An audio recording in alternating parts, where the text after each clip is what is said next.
Welcome back. The Wisconsin Supreme Court's liberal majority striking down Wisconsin's 1849 abortion law this past week. The 4-3 decision invalidates Wisconsin's 176-year-old law that banned abortion in nearly every instance. Democrats instantly praised the decision. Republicans said the court's liberal majority went rogue. The decision coming as the court's current term comes to an end. And just days ago, Justice Jill Karofsky took the helm as Chief Justice, ahead of Justice-elect Susan Crawford taking the bench in August.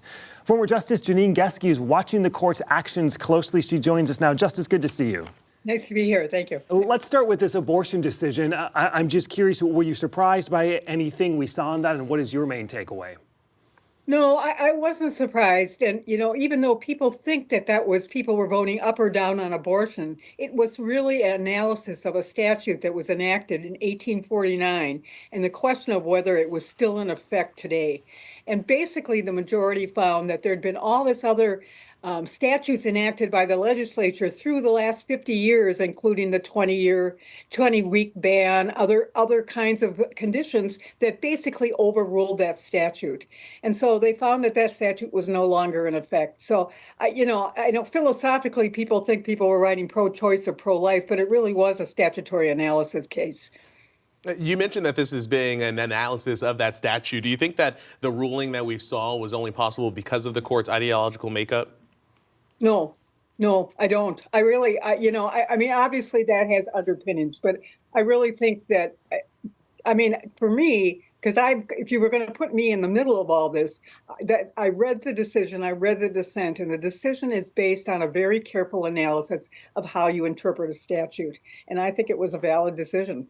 As this term comes to an end in recent weeks, we've seen the court rule in favor of the governor, in favor of the Republican legislature. They decided not to take the congressional maps case. What should we make of everything we're seeing incoming?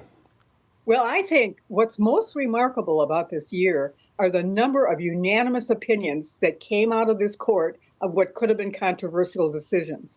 Whether it involved Governor Evers overstepping his partial veto power, whether it involved the UW health nurses and the obligation to negotiate with them, whether involved with whether the legislature can oversee DOJ's decision, Department of Justice decisions, the Wisconsin Elections Commission, whether the head can continue. All those things had potential political, partisan, and they were all unanimous by the court one way or another. So I think that's pretty remarkable. I mean, to me, that's telling me the court's doing its work, which is to legally interpret it and not politically interpret it. Should this give us or increase faith in the state Supreme Court? Well, I would hope so. I mean, I continue to have faith in the court, but it does. I mean, there are going to be political arguments. There are going to be partisan kinds of things. But to have this number of unanimous opinions, and even the issue of, you mentioned the congressional maps, and the case involving the congressional maps, they only needed 4 votes to take that case. There are 4 quote-unquote liberals on the court. They did not take that case. As you look ahead to the next term for the state Supreme Court, what issues or cases do you expect to come before the new court? It's always hard to predict in this political world what's going to come next. I suspect we're going to continue to see politically related cases, whether it's election commissions, whether it's voting, any interface between the federal government and the state government, where the state government may have a state claim. I suspect we'll see it. I mean, there's going to be a lot of resistance to some of those cuts and the impact it's going to have on the state of Wisconsin. And then we will have the ordinary, usual cases. But, we've really moved into courts that are hearing these hot button issues, primarily both the U.S. Supreme Court and the Wisconsin Supreme Court. Former Justice Janine Geske, we really appreciate your time and perspective. Thank you. You're welcome. Thanks for asking me, Matt.